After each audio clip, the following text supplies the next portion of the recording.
সংকট বেড়েছে ভোজ্য তেলের বাজারে। রাজধানীর বেশিরভাগ বাজার থেকে উধাও খোলা সয়াবিন তেল।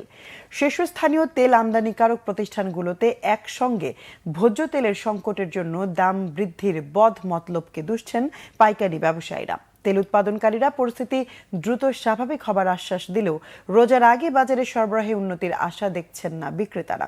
বিস্তারিত জিয়াউল হক সবুজের রিপোর্টে।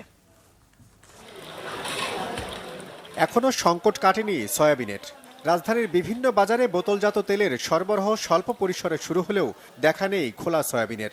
রাজধানীর বিভিন্ন বাজারে একের পর এক দোকান ঘুরেও সয়াবিন কিনতে পারছেন না ভোক্তারা। তো এখন আজকে মনে হয় 10টা দোকান খুঁজছি, তেল পাইতেছি না। এক দোকানে আপনার 30 টাকা 5 লিটার বেশি চাইতেছে। তো এখন চাচ্ছি কম রেটে যদি পাই তাহলে কম রেটে নিয়ে যাবো, নাহলে বেশিটা দিয়ে নিতে হবে। না, সয়াবিনটা পাওয়া যাচ্ছে না। ফার্ম সুপারটা অ্যাভেলেবেল, কয়েকটা দোকানে খুঁজেছিলাম।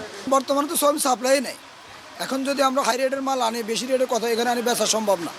চলতি মাসের শুরু থেকেই তেলের সংকট বাজারে। এই সংকট তীব্র আকার ধারণ করার 10 দিন পরও তেমন কোনো সরবরাহ বাড়েনি রাজধানীর পাইকারি মোকাম মৌলভীবাজারে। সয়াবিন যেটা বোতলজাত, যেটা ডিলারের মাধ্যমে বিক্রি হয়, ওখানেও ঘাটতি আছে। আর যেটা খোলা, যেটা এসোর মাধ্যমে যেটা ডেলিভারি হয়, এটাও শর্ট আছে। মিল মালিকরা তো মালে দিতে পারতেছে না। এখন যারা আইনা বেশি দাম বিক্রি করতেছে, তারা এক গাড়ি মাল পাইতে একজনে অলরেডি 1 মাস 2 মাস অপেক্ষা করার পরও এক গাড়ি মাল পাচ্ছে।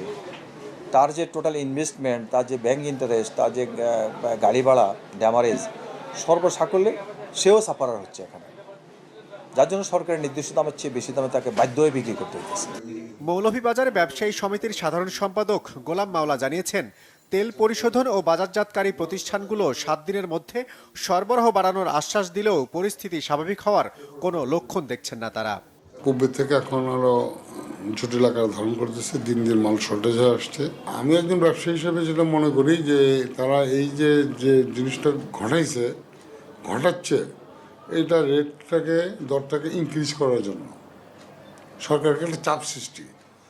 তা আমি বলবো যে বর্তমান ইন্টারন্যাশনাল মার্কেট অনুযায়ী দর বাড়ানো কোনো যুক্তিকতা নেই। কেউ কৃত্রিমভাবে এটা সৃষ্টি করেছে। তারা বাজারে একদম মাল বিক্রি করেছে গভর্নমেন্ট রেটে। এখন আবার ওনাদের মনোনীত কিছু অসাধু ব্যবসায়ীর মাধ্যমে তারা বেশি দামে বিক্রি করতেছে। তেলের দর সহনীয় রাখতে শুধু খুচরা বাজারে তদারকি না বাড়িয়ে মিল গেটে নজরদারির পরামর্শ খুচরা ব্যবসায়ীদের। জিয়াউল হক সবুজ, বাংলা ভিশন, ঢাকা।